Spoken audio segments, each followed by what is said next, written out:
surface, because if it's not, it starts to play with me. And and I have enough of that going on, and when I do my pranayama, I want to minimize that. Okay? So we put the belt on the middle of the legs, and not too tight, not too loose. You're not working your legs here, okay? But the belt has a couple of reasons. One is that you can relax, so you don't have to hold your legs, but also when there's something here, it tends to wake you up a bit, because when we do lying down pranayama, the minus to it is we can go a little bit to sleep. So we use this to keep ourselves in the body. So same principle as Supta Baddha Konasana. You sit a little bit away, you lie down, you make sure that you're nice and symmetrical. Lengthen your buttocks.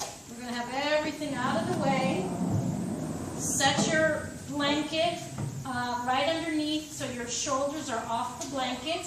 And I like to scooch my shoulder blades, the skin of my shoulder blades down my back and turning. So it's not like this. I'm working here to get the whole back of the body, like we did in the twists, to move into the chest so that I have this feeling of turning. Now, we're going to spend a little bit of time in Shavasana, and I'll talk you through it. It'll take quite a bit of time here. I want you to pay attention for those of you that are having a hard time letting go of Ujjayi.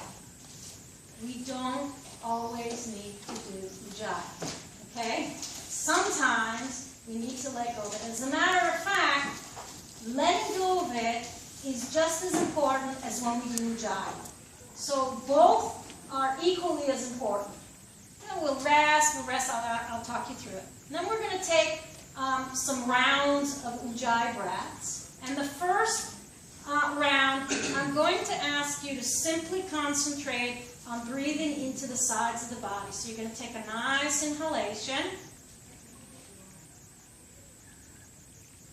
And instead of thinking to breathe into the chest, the breath will go there. Don't worry about it. Your mind is just on the sides of the body, breathing that container outward, breathing that breath out. We'll do that a few times. I'm going to direct your breath into the upper back and finally across the collarbones into the chest. Between each breath, I'm going to ask you to relax. So we'll take a long inhalation, we'll let the breath release, we'll do comfortable, soft breathing. The whole time, the chest is turning. Turning, turning, turning. And we'll go from Ujjayi to soft, comfortable, restful breathing. We'll go back and forth, back and forth.